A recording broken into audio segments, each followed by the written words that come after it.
তুফান, বরবাদ, তাণ্ডব থেকে প্রিন্স, গত কয়েক বছর শাকিব খানকে দেখা গেছে পুরোপুরি অ্যাকশনের মেজাজে।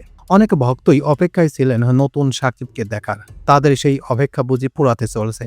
আজ শনিবার মুক্তি পাওয়া অভিনেতার নতুন সিনেমা রক স্টারের লুক দেখে অন্তত সেটাই মনে হয়েছে।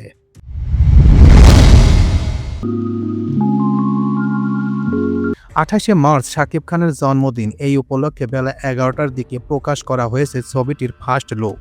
মাত্র ৭ মিনিটের পোস্টটিতে প্রতিক্রিয়া এসেছে ২,০০০-এর বেশি। পোস্টারে দেখা গেছে কালো সানগ্লাস পরে রাস্তায় বসে আছেন শাকিব খান, পরনে ক্যাজুয়াল পোশাক, পায়ে স্লিকার্স, সারা গায়ে ট্যাটু করা, পিছনে লেখা সিনেমার নাম রক স্টার। মন্তব্যের ঘরে অনেক ভক্তই শাকিবের লুকের প্রশংসা করেছেন, কেউ আবার জন্মদিনে জানিয়েছেন শুভ জন্মদিন। জানা গেছে আজমান রুশো পরিচালিত রক স্টার সিনেমার শুটিং এরই মধ্যেই মালয়েশিয়াতে শুরু হয়ে গেছে।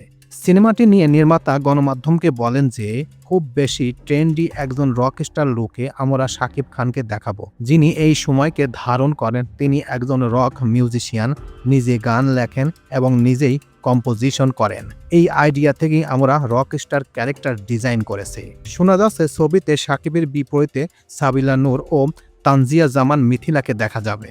আজমান রুশোর গল্পের রক স্টারের চিত্রনাট্য করেছেন নুসরাত মাটি, সংলাপ লিখেছেন আয়মান আশির স্বাধীন ও সামিউল ভুঁইয়া। ছবিটি প্রযোজনা করেছেন সান কমিউনিকেশন।